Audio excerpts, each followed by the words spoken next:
Space. Yo. Can you hear me good? What up? I can hear you good. You can hear me good? Yes, sir. All right, so we on. Yes, sir. Thank you so much for joining me this evening. All day. For everybody joining, this is episode 116 with Haas G, known as Phantom of the Beat. Thank you again for joining us. We're going to get into a little history lesson and then work our way up to what you have currently going on in 2021. Let's do it. Take us back to where Haas G was born and raised. Oh man, that started. Well, you gotta start from when I was born in Brooklyn, New York. Still wasn't didn't figure it out yet. Went through school, did all that I had to do. Probably when I was like 16, 15 years old, I moved out to Staten Island, and I want to say that's where Haas G really became Haas G. So we moved out to Staten Island, me and my fam, about 16. So that was around 80, early 80s. Went to high school out there, met up with my partner, Kool Kim. And that was the era where it was breakdancing, graffiti, all the B-boy stuff, and of course music. That's when we was getting our first taste of some real, fly, fresh hip-hop. And, from that point on, those years, we decided to form this group and put it together. We knew we wanted to be rappers. We started out as dancers in the industry. That was like, our first introduction to the whole music game and meeting artists and hanging out and partying. And, that's what it was all about at that time. So, we took it from there and just formed the group U.M.Cs. And, after that, it was history. It started, and it was just a snowball effect. Right. Before we work our way up to the U.M.Cs, let's take it back a little bit to Haas G. What was a day in the life like for you as a teenager growing up Brooklyn and Staten Island? Oh, man. Growing up in Brooklyn was, back then it was a lot of fun. You know what I mean? We weren't rich, you see going on today. You know what I mean? As you get older and more into the world, we were still young while we was in Brooklyn. Well, I was still young when I was in Brooklyn. So, I was kind of, I was still living the kid life, bikes, hanging out with your boys, freeze tag, you know what I'm saying? Basketball, that's all it was in Brooklyn for me. I wasn't running around with no, crazy crowds. I had a lot of friends, of course I was one of the popular kids, but, it was nice and smooth sailing. So by the time we transitioned and moved out to Staten Island, that's when I'm living my teenage years, my young adult years. And Staten Island was kind of different from Brooklyn because Staten Island was like the best of, two different worlds. You had a lot of the city dwellers that moved from outside of Staten Island to Staten Island. So all the different boroughs moved to Staten Island. A lot of people, Bronx, Queens, Manhattan, Brooklyn, Long Island, a lot of them moved out to Staten Island, and that's what made Staten Island. So now you're dealing with a whole lot of different egos and attitudes and, different boroughs all up in one place. So now everybody's jobbing to see who's going to be the best, who's, who represents what borough, but we living on an island. So, Brooklyn cats, they was dressed so fly and, they had a whole different persona. Queens cats, the same thing. They had their own persona. Long Island, the same thing. So, it was a lot of competition on Staten Island. And, us being in the limelight like that, we had to get involved. We were one of the ones that was setting the ball out there. So, it was competitive. It was a lot of fun. On the other side, Staten Island had a character of its own because it's rural, it's space out there. It's trees, it's greenery, you know what I mean? It's, it's as opposed to, just running to the parks and hitting up the basketball courts and, hitting the chains and, doing the swings. We had snake hunting. We had, motorbike riding. We had, we was doing all of that. We had, I don't know, we had skateboarding. It was just so rural. So we were open to a space where we could run and breathe and have fun and enjoy ourselves. And, then, when it was time to chill out, go to sleep, wake up for school, it was just a whole nother different story the next day. Like I said, the competition was there. So even in school, you got all these different boroughs and, everybody competing to be this, to be that. Who's the best rappers on Staten Island? That's how you knew all the rappers on Staten Island, because it's not that big of a place. Most of us was all on one side of the area, on one side of the island. So all the dopest people, was from my side of the island, from Stapleton, from Park Hill, West Brighton. Those are the names of all the different areas and the different projects. So, growing up out there, it taught me a whole lot, and like I said, that's where I found Haas G at, and that's when my love of music really, really kicked in. Right. You were talking about early on that you got into hip hop through graffiti and dancing. What was your first foray into hip hop personally? Was producing first for you or MCing? I think it went hand in hand. Like really my first interest into the hip hop game, like I said, we were dancers. So we used to choreograph, a lot of the dances that were out. For instance, Latifah's dances, we choreographed. From Gangstarr's videos, we choreographed a lot of the dances in there. We rolled out with Naughty by Nature. We rolled out with a lot of people as dancers. And then I want to say it came with the territory. You have to, when you're on set, when you're on the scene, you know what I mean? Everybody's rapping in between breaks, you know what I mean? Right. So, of course, we're going to jump in there too. We got a little bit of lyrics, we're going to start spreading our lyrics around as well. And that's how that all started. But I want to say producing and rapping went hand in hand with me, because at that point, we didn't have anybody to make our beats. You know what I mean? We couldn't pay producers on the outside to produce beats for us. We didn't have an in-house producer yet. So that's when I started, learning the machines myself, the 950, the SB12, just getting involved, learning how to do the reels, reel to reel, because that's what we had back then. We in the era right now where everything is computer. Digital, but back then we had reel to reel tapes, 2-inch tapes, and the boards was big mix boards, and so I started learning all of that and getting into it, and before you know it, I was making beats for myself and Kool Kim, sort of like the way Kanye came out, and the only way that he could get seen was to rap over his own beats, you know what I mean, and because of course you use an MC, you're going to know what to produce for yourself, or vice versa. You're going to produce and you know how to rhyme over it. You know what I mean? So that's how we developed in the game. That's how I developed definitely in the game. And I just started making beats and rhyming simultaneously. So this is what ended up leading me to become that producer that I am now. Were you ever a solo artist? Were you always in a group with Haas G?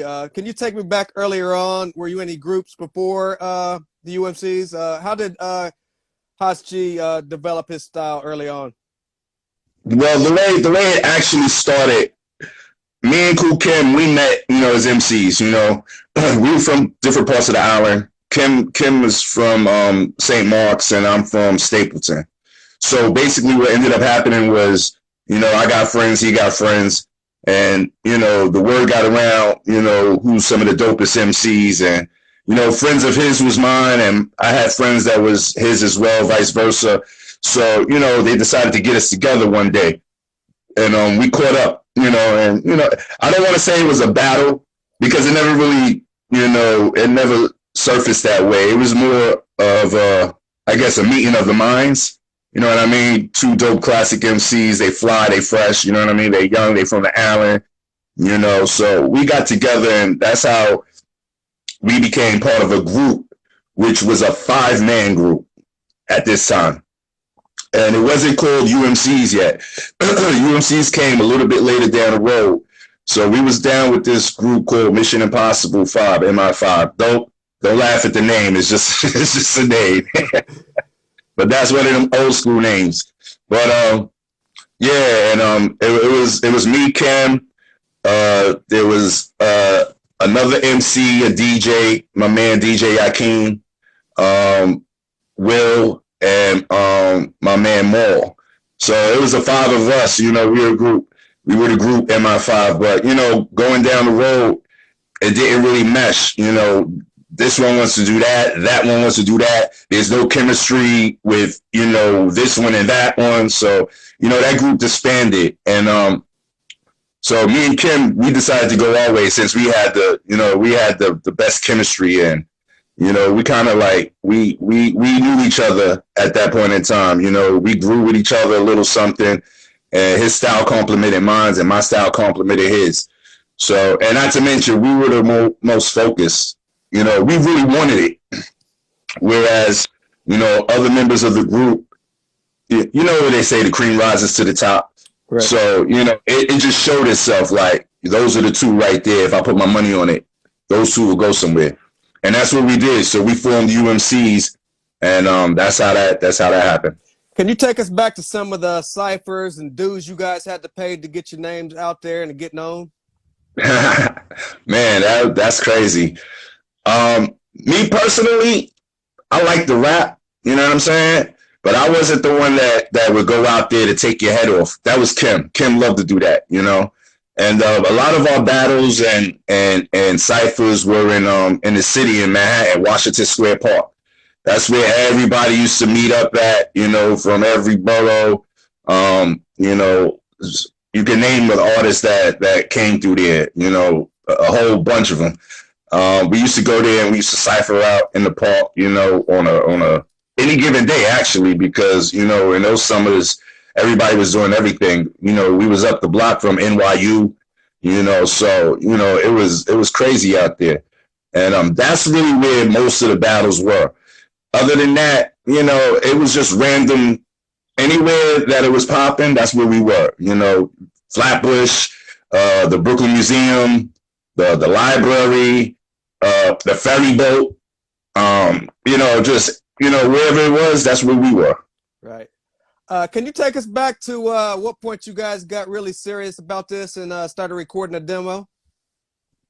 Oh, we were serious about it when we were in that group, that first group in my 5. And yeah, I remember, we used to work and all of that. So we had jobs, summer jobs. And, we would save that money up, book our studio time and just go in and start creating, start writing, start making the beats. And that our first demo came out, I want to say 88, about 88. And we had a demo called Invaders of My Fruit Basket and Party Styling. It was an A and a B side. It was on a a small indie label, but it caught play. It caught a lot of play on the radio. So at that time, it was Red Alert, Chuck Chill Out. So on 90, it was 98 back then. So on 98.7, they was playing our joints, the master mixes, Molly Mall. So, we caught a little wind off of that. But that wasn't the catapult. The catapult is when we actually signed our deal with our record label, known to y'all as Wild Pitch Records. Right. And that's how U.M.Cs got started, as the group U.M.Cs, for real, commercially. And the way we got that deal, if I'm not going too fast for y'all, I'll just spit it up. We were shopping our demos. Like, back then you had to hit the pavement. We didn't have a manager. We didn't have, an attorney. We didn't have none of that at that time. What we did was just hand to hand. You know what I mean? It was just combat, hit the pavement, run up into any and every label, drop off your demo tape, you know, because back then it was demo tapes, cassettes, you know, and we would make sure that we travel the city like every other day with at least, you know, 5 to 10 demo tapes and run up to 5 or 10 different record labels and make sure we drop them off and get it to them and, you know, just pray for a response from somebody. But, you know, we steadfast, we held on. And I remember the last one that we wanted to shop was Wild Pitch. And, well, obviously that was the last one we shopped because it was Wild Pitch. We were going into the elevator, and remind you, I said that we used to choreograph, you know what I mean, for a lot of artists. So I didn't realize at that time what label Gangstarr was on. But sure enough, we were going into the elevator of the building, and they saw us, and they're asking us where we going. So, you know, long story short, we let them know, yo, we get ready to go up to Wild Pitch and drop off our demo. So, mind you, they were signed to Wild Pitch. So, you know, Primo and Guru, you know, they told us, come out the elevator. They had a chat with us outside. They said, yo, this is the best way to do this. Give us your tape, you know what I mean? And we're going to take it upstairs and we're going to run it by the president. So, you know, we was a little weird, you know, leery, like, I don't know, you know, they might bite, you know what I mean? They might take our flow, take our songs. But, I don't know, something deep down in the gut said, you know what? This is the way to go. You know, it might be more, you know, presentable coming from them. You know, it might be accepted well. And sure enough, that was the case. So, you know, when people say it's not, you know, what you know, who you know, it's who you know. You know, that's how that went down. They walked our tape in, and sure enough, I want to say a week, but I think it was really less than that.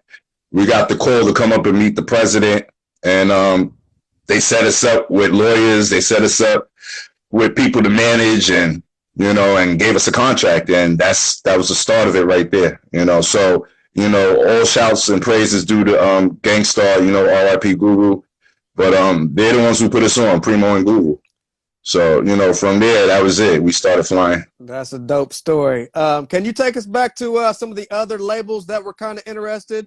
And why did you guys go with Wild Pitch? What was so appealing? I know they had a major roster at the time, but what was so appealing that made you guys sign with Wild Pitch? Basically, and I'm going to keep it 100, the only other label that was probably interested that's worth mentioning was Tommy Boy at that time. And I don't know. We kind of strayed away from Tommy Boy because it just seemed like it was too much competition there.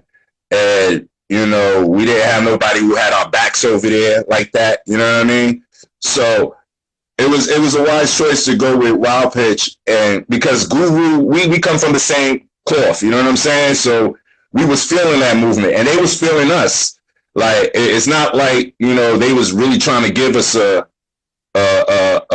reason to go anywhere else. They wanted us there, you know, they wanted to build up that roster. They needed that team, you know, and it was like they needed that team, and we were, you know, we were those new guys up and coming from Staten Island, from a whole different borough, you know. There wasn't too many rappers from Staten Island at the time. At that time, there weren't any rappers from Staten Island at that time. The ones that we had out from Staten Island at that time was the Incredible Force MDs. And, you know, they were considered R&B, an R&B group. Right. So it just, you know, it seemed like a perfect fit at the time, you know, so that's why we went there. And, you know, all was good and well, you know, for a little stint. Yeah, I'm sure we'll get into that part.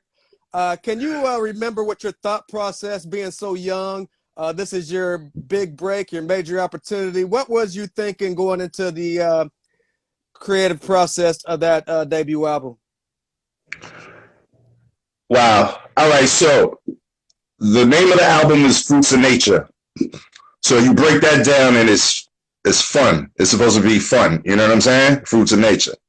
So based up happening at that time, we were kids, you know, we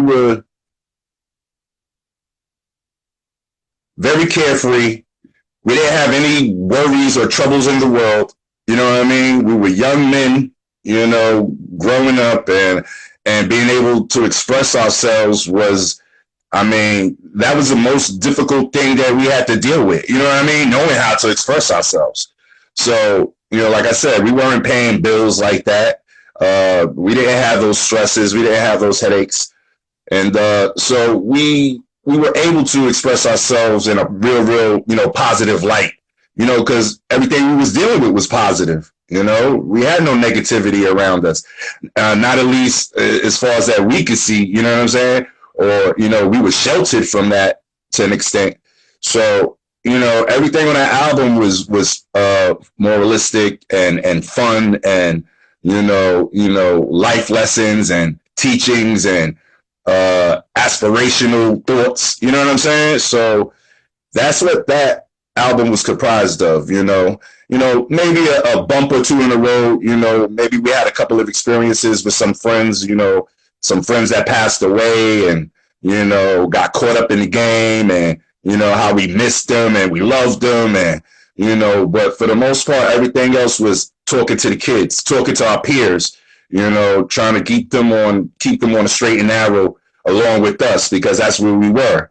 You know, little do they know, a little bit later on, it was going to take a whole different turn. You know, life is going to hit. It all was going to come to the, you know, to the head. Right. What was the creative process like between you and your partner Kool Kim as far as topics? Did you guys agree on a lot of subject matter, or how did that all come out? Oh man, I'm gonna tell you something. That was one of the most memorable, fun processes that I've ever been through. Me and Kim literally wrote out rhymes and songs over the phone. Like literally, we would be on the phone for hours, just writing. You know, not like we couldn't see each other or, you know, hang out with each other. It's just, that was just one of the methods that we used. And it took us to, you know, it was astounding because, you know, he's all the way over there, I'm over here. So we going back and forth. We got the same beat, you know. So he's going to play, he's going to drop his verse right then and there. So we listening while he's doing it. He comes up with his verse and then I follow behind him, you know, and come up with mine. Then by the time we get to the studio, put it all together and, you know, tweak it all out the right way. We already got a song. So we did a bunch of songs like that. And it was fun. Not to mention, as excited as we were, we couldn't wait till the next day to see each other to write. You know what I'm saying? So we would pick up the phone at 11 o'clock, 12 o'clock at night and just still start writing, you know, and keep it going. And then, you know, once we caught up with each other the next day, you know, we'd already have a blueprint. We'll have a little skeleton of something, you know. So that was a memorable process for me. And, you know, nowadays, you know, I know it's a different process for a lot of different people, but that one was nostalgic for me. That stood out. And, yeah, I was impressed by that. I was looking at those two kids like, yo, y'all are really, really dope.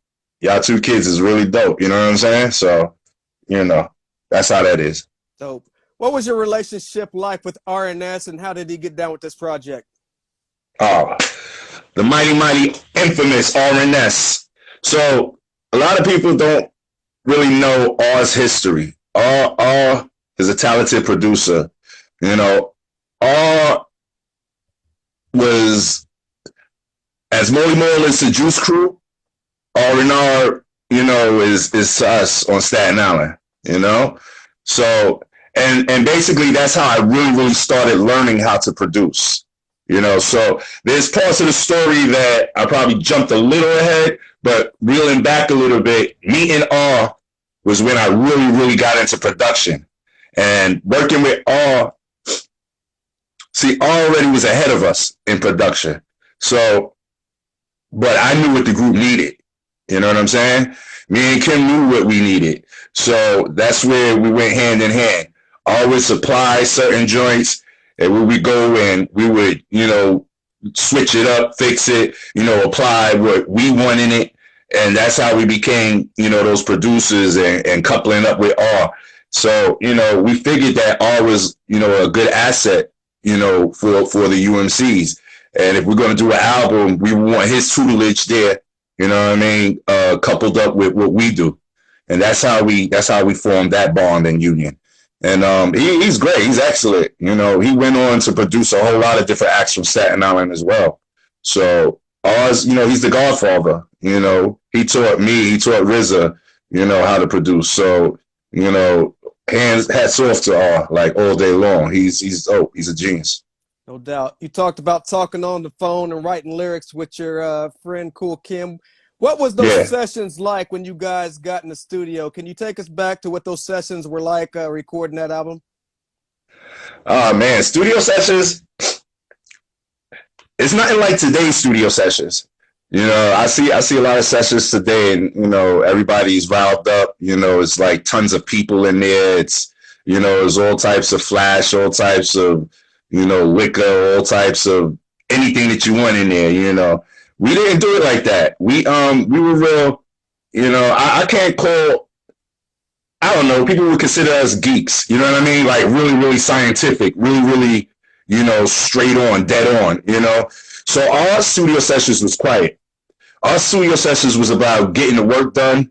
You know what I mean? Focusing. You know, only ones who needed to be there were there. That was it. You know, we didn't have extras. Maybe every once in a while when it was time to celebrate after we completed a record, mixed it or whatever, and then, you know, we'll have a little listening session rather, for people to come through and just check it out. You know what I mean? But close friends, close family. But we weren't really too wild. We like to get to work. We like to come in. We did it like a job. We walked in, you know what I mean? We start at what? We start at 12 to 8 was going to be our session. We get in there at 12. You know, we already know what we're doing. We were prepared already. We really didn't have to write when we got in the studio. You know, that wasn't our way. We already had our songs done before we got to the studio. So all we had to do was go in and lay our vocals. You know, the tracks was already laid. That was the process too.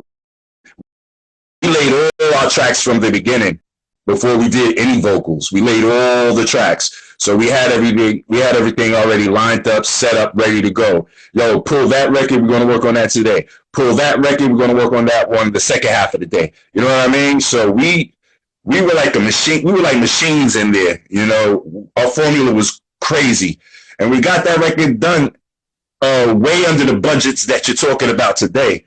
You know what I mean? And, you know, surprisingly, I guess, you know, just the craft and understanding the craft and the professionalism that we had, we pulled it off with a good first album.